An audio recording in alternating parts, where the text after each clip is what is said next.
and learning to understand why we have to ask questions and the right types of questions to ask is absolutely key. And, we've been training salespeople for, 50 years this year, and we find that the ability to ask really good questions, it's a very rare commodity. Hello, Sales Nation. I'm Will Barron, host of the Salesman podcast, the world's most listened to B2B sales show. If you haven't already, make sure to click subscribe. And with that, let's meet today's guest. Hello there. My name is Antonio Girrardo. I'm the author of Asking Questions the Sandler Way. You can find it lots of places. Check us out on www.absolute.sandler.com or LinkedIn. On this episode of the show with Antonio, we're diving into questions, and not just ask these 4 questions and something magical is going to happen on the back of it. We're diving into the methodology behind what questions we should ask, when and why we should ask them, how we can use questions to build trust, how we can ask difficult questions that have profound answers for us and the person we're asking them of, and a whole lot more. So with that, let's jump right in.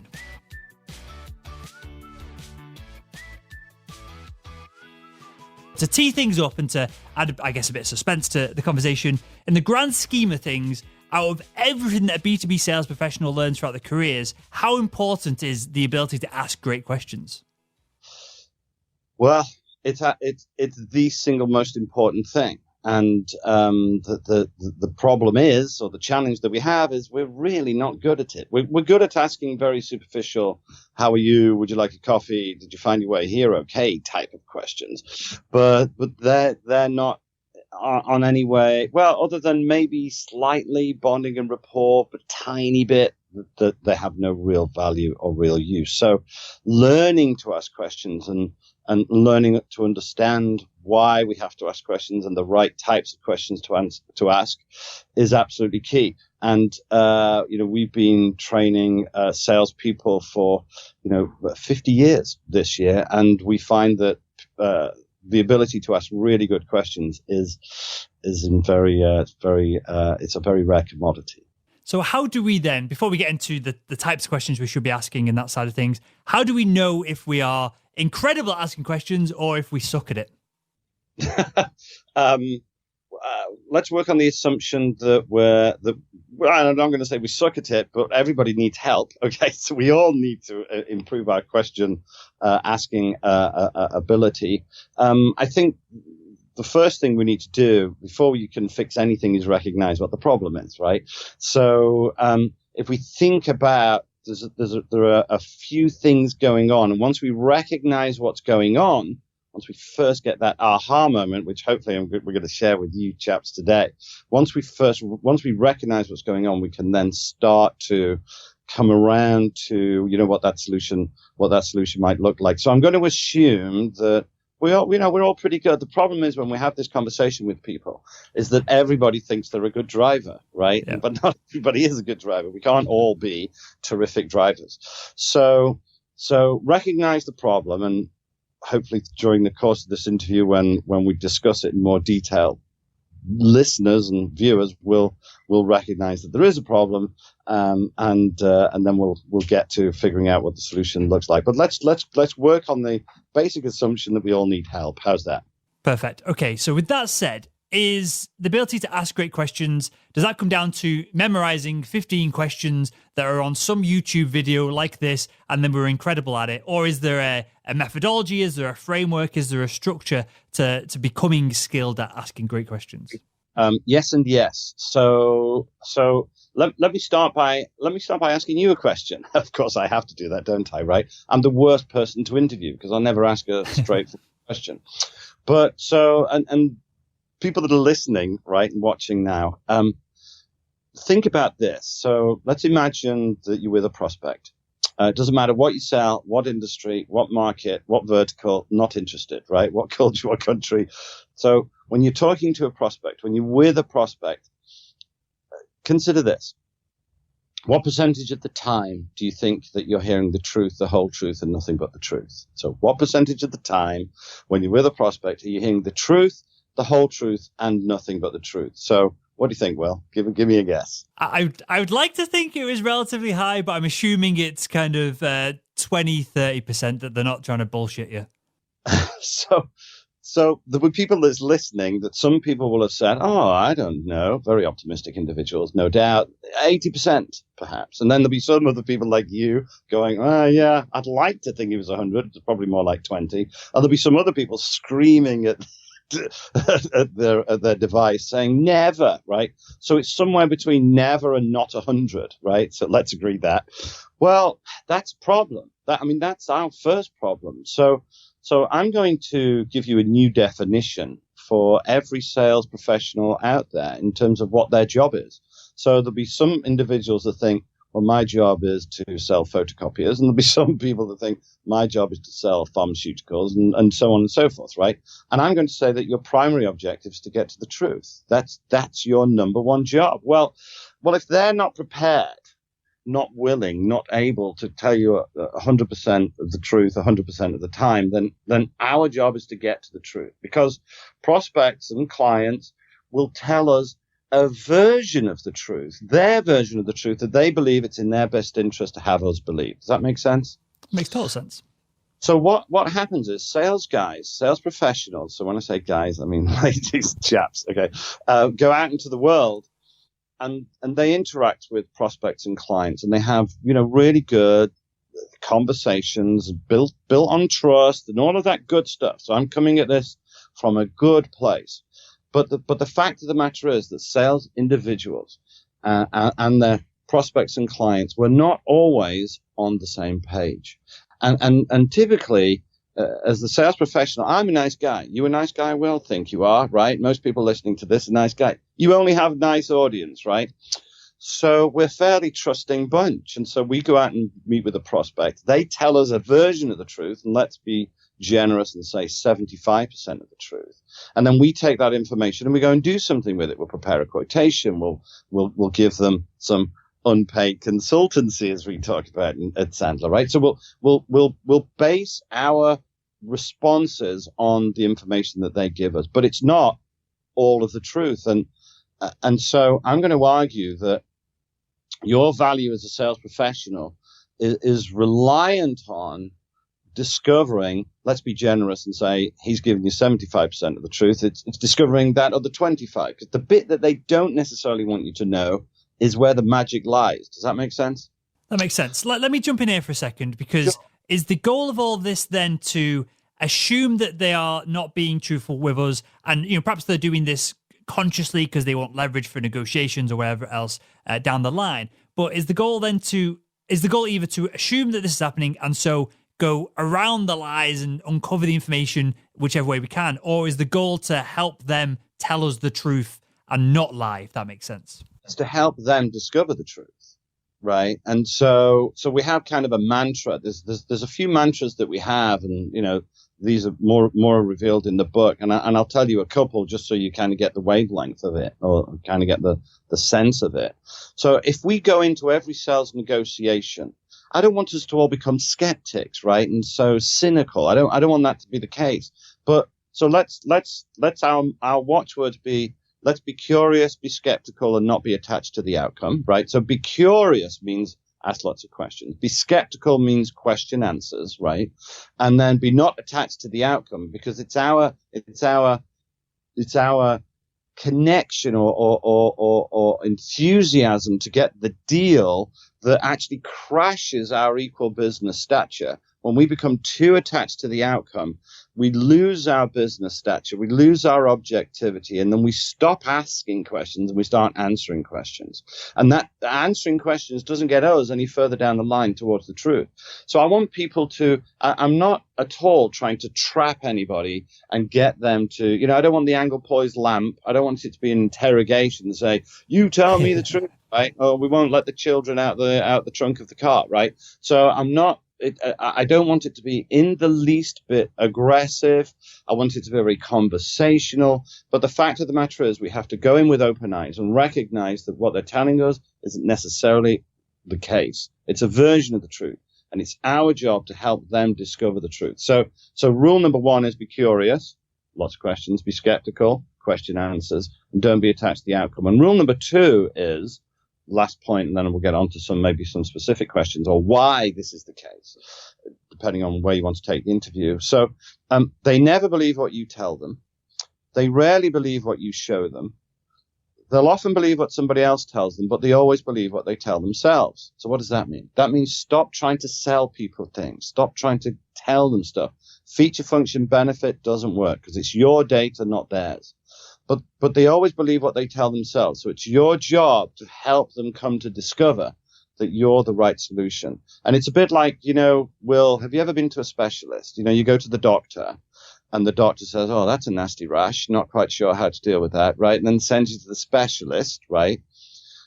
What I want us to be is that specialist. And if you think about that specialist that you've ever been to, and if you haven't, you can imagine, that specialist acts and behaves in a certain way. And we tend to tell the specialist a bit more of the truth, don't we? When a specialist asks us questions, because you want to get rid of the nasty rash, right? So when they ask us questions, we tend to tell them the truth. And so our job then, to boil it down right to the point of this whole questioning strategy piece, yep. I want us to be seen by the other person as not just another vendor, not just another supplier, but as a trusted advisor. And there's a vendor, it's like a triangle where you're one of many vendors down here, but there's only one of few trusted advisors up here. And I don't want you to be seen as a vendor. And if you look, smell, act, feel, and taste like every other one of your competitors, how are you going to be treated? So don't look and feel and smell and sound and taste like them. How do you differentiate yourself? By the questions you ask. Okay, so we'll come back to questions for a second. We won't go too deep down this rabbit hole. But what do we need to do before, assume we're getting an in-person meeting here, what do we need to do before an in-person meeting so that we come across and act, behave, and I guess prepare to be the trusted advisor as opposed to rocking up as a salesperson and then trying to blag our way out of it with questions? That's right. That's a great question. So if any of your listeners are listening and they go to a call without having put together a pre-call plan, they need to be fired. Heresy. I know. They need to be fired. You get an aeroplane, right? You fly on your holiday somewhere, and you know that pilot has had a pre-call plan. He's registered a flight path. He's got a plan B. He knows what to do. He's been in simulator training. He's checked the engine and the fuel and all of that stuff. Well, that's what a pilot does. That's what a lawyer does. An architect checks the foundations before he builds anything. A surgeon, has a pre-call plan. Every professional has a pre-call plan, and so should we, right? So included in that, therefore, is what's my objective of the call. And once I know my objectives and my plan B, and I should now start thinking about what are the key questions I'm going to ask? And there's a big difference between a good question and a bad question, which is obviously maybe where we're going to go to next. So it's no good just asking questions. So another question for you, Will, and I know this isn't how interviews work, right? But if I've got an hour with a prospect, how many questions do you think I could ask in that 1 hour? What do you think? Top of your head, doesn't matter. If I'm plowing into it, 2-3 minutes an answer, so kind of 20-30 questions. Right. So we're limited, right? It's not a boundless number. There's a limited number of questions we can ask, and depending on whether they're tactical questions or strategic questions, because tactical questions typically have a short answer and strategic questions typically have a long answer. So let's say 15 questions. I don't know. It doesn't matter. Well, if our real estate is 15 questions, it stands to reason to me, therefore, that, one of the ways I'm going to differentiate myself from my competitors when I'm talking to this client or prospect is I want me to have asked 15 really good questions, whereas everybody else is just going to ask average questions. Because here's the critical thing, that your value as a salesperson is determined by the information you gather, not the information you give. So the quality of the information you gather is entirely determined by the quality of the question you ask. So if I go to a prospect and say, hey, Mr. Prospect, quick question. how long have you been the CEO of ABC company?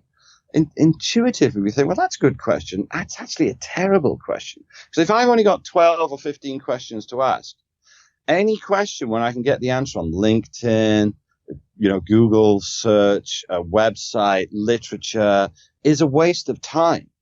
And all of your competitors are saying, tell me a little bit about the markets you serve. It's such a dreadful question, right? So in our pre-call plan, I want us to have written down in like on our notebooks, right? Or however we do it with CRM or whatever we're using, right? I want us to have written down, what are my goals? What's my objective for the call? What would be 5 or 6 good tactical, not dumb tactical, good tactical questions. 5 or 6 good strategic questions in advance. Why? Because once you have all of these questions laid out in front of you before you go in, then when you ask a question, you can absolutely be paying attention, very active listening, instead of thinking, what's my next question going to be? Because you've already got them laid out. So that's the first thing to say. The second thing to say is, whoever you are, whatever industry you're in, whatever you sell, you get asked the same 20 questions in a slightly different pair of pants, right? So if I'm selling, pharmaceuticals in Reading, right, to GPs, right, I'm typically going to get asked the same kinds of questions, day in, day out, same 20 questions. So another thing I'd like us all to do, right, for your homework, right, is to, for the next week, write down on a piece of card or somewhere all the questions you get asked, right? Now, for every question, there is a motive behind it. If a prospect says to me, hey, Antonio, how many offices has your business got? How many offices has Sandler got? And I say, great question, Mr. Prospect, 275, because we've got 275 offices around the globe. I've learned nothing and he's learned 275. Now, 275, in his view, might be the perfect number. Oh, that's exactly the right number I was hoping to hear. It's more likely that he thinks, gosh, these guys are probably going to be expensive. Or it might be that he thinks, I'm going to be a very small fish in a big pond. Or it might be he thinks, oh, great, because I've got a guy in New York and I've got a guy in Miami and they can train them both, right? The point is, until I know the motive for him asking me a question, I should never answer it.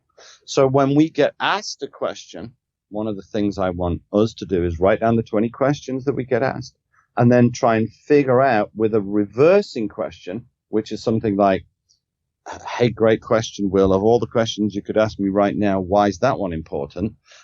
In other words, you ask me a question, I'm reversing the flow of the information because my answer ends in a question mark to find out if you then say, because I've got a guy in New York and I've got a guy in Miami, can you train them both? Well, now I can give him a better answer. Does that make sense? That makes total sense. So let's stop here for a second. There's a ton to go at before. And 2 things. One, when we narrow it down that we've only got 15, maybe 10 questions to ask, that was a light bulb moment for me of, I need to really think about these questions as opposed to going in willy-nilly and maybe I've got a plan, maybe we're just going to have a bit of conversation and, maybe we're going to build a bit of rapport and that's 15 minutes. And then when we get into it, then we only got 7 questions. So, you can perhaps be doing yourself a bit of disservice by faffing around. And obviously there's a balance here and it depends on relationships and all that kind of stuff. But that was interesting to me. The other thing was motivations behind questions. Now, when we are asking questions and we have a objective for the meeting, perhaps we have a plan B or, BATNA or kind of whatever acronym we want to throw at these kind of things. Do we always ask questions that not necessarily push, not necessarily close-ended questions, but are we always asking questions that are motivated by getting someone to a certain place? Or are we treating it more like an experiment of we're having this hypothesis that this is where we want to get them, but we are genuinely trying to see and uncover a little bit more about them to see if that is the right place? Well, we're trying. That's a great question. And I'm tempted after what I've just said to reverse it, but I won't. I will answer it. So I'll just reverse it right back at you. Now I've learned how to do that.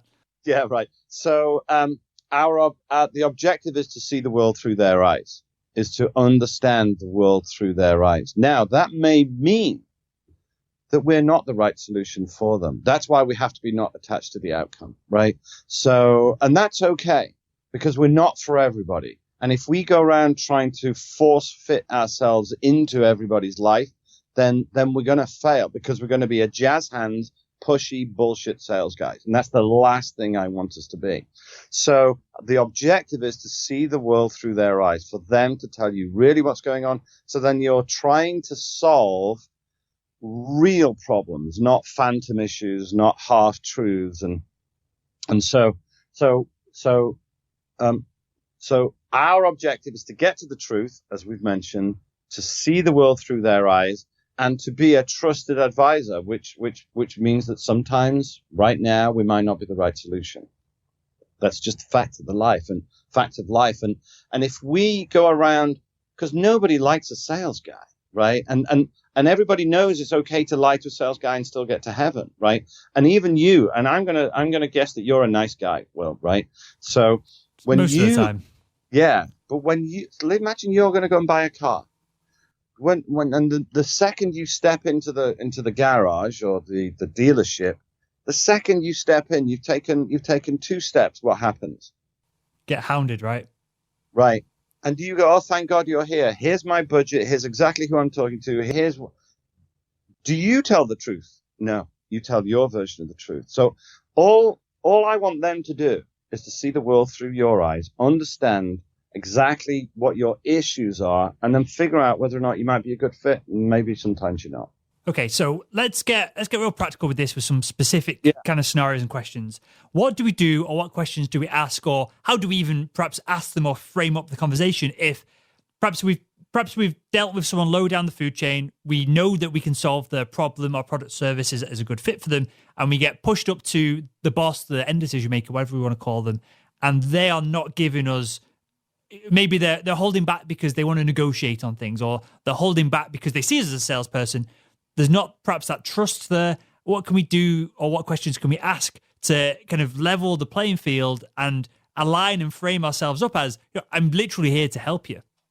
Yeah. So that's a really good question. So we could have come in at a certain level and we've been bumped up. And so there's a few things well, first of all, one of the best and quickest way that we've ever found in 50 years to build trust very, very, very quickly is to actually say something that's against our best interests. And one of the things that we say against our best interest is, hey, and I'm going to tell you how to ask that question in a second. But the principle is this: let's spend a little bit of time to figure out whether or not we might be a good fit. And if we're not a good fit, that's fine. I'm okay with that. I'm okay with a no. And so I'll still love you and you'll still be on my Christmas card list. So that another thing that we could say is, we're a little bit expensive or slightly more expensive than the best price that you can get, or it takes a long time for us to get the proposition right, or anything that we call kind of exploding the bomb, which is maybe not in my best interest to say. That builds trust, because if you say something against your best interest, which is what a trusted advisor would do, then it actually helps to build trust. So an example might be, and this says a few things all at the same time, if you think about it. So this is a question. What you mentioned, negotiating, right? Because most people want to negotiate, and that is true. That most people expect to have to face a price conversation at some point down the line, and it comes in a few different pair of pants. Sometimes it says, "What? You insult my children? That's outrageous. That's so expensive. Forget it." To maybe as subtle as, could you just try and sharpen your pencil just a little bit more, right? And everything in between. And so early on, because we know that's going to happen, we know that's going to come down the line, or rather we should at least anticipate it. So early on in a conversation with a prospect, I'll ask this question. I will say, hey, Mr. Prospect, could you spend a couple of minutes? Because help me understand something. Now, other than price, which of course is critical, what other criteria are you going to be using when you're making the decision of who you're going to select for the next, partner for this project, for example. So other than price, which of course is critical, what other things? That could be reputation, proximity, return on investment, geography, who knows, right? And if the guy goes, no, just price, and you go, yeah, of course, but what other criteria? And the guy goes, no, it's price only. Well, good. Well, great. Now you know that, you know how to behave. So you might go, well, we're never the cheapest, ever. Why do you think that might be? And if the guy goes, no idea, don't care, I think it's time to leave, right? Do you know what I mean? Right? And if the guy goes, no, it's only price, then you go, well, we've been doing this for 38 years. We're never, ever, in all instances, going to be the cheapest you can possibly find. So maybe we're not for you in this instance. Is it over? And often you'll find, well, no, I'm not saying it's over. And now the conversation keeps going. So if price is your issue, typically, then explode that bomb early. So when I first came to Miami 5 years ago, and we opened the office, I used to go around saying to my prospects, hey, listen, we're brand new in this market. When you talk to me, you're talking to the business. When you look behind me, it doesn't look like the cast of Gandhi, right? And so I'm not well networked in the area. I don't have a little black book of millions of connections. And so if that's going to preclude us from doing business together, then that's fine. Let's shake hands, walk away, and maybe I'll come back in 3 years' time. Is that going to be a problem? And no one ever said yes. And well, that now beat that up so that when in 2 weeks' time, when I'm giving a price, he can't say, but it's just you, right? Because I've already dealt with it. Does that make sense? That makes total sense. And the questions that you're asking here are perhaps difficult questions to ask, especially if we're not used to asking these kind of questions. Clearly, they're important, and that might even separate ourselves from the competition if we go to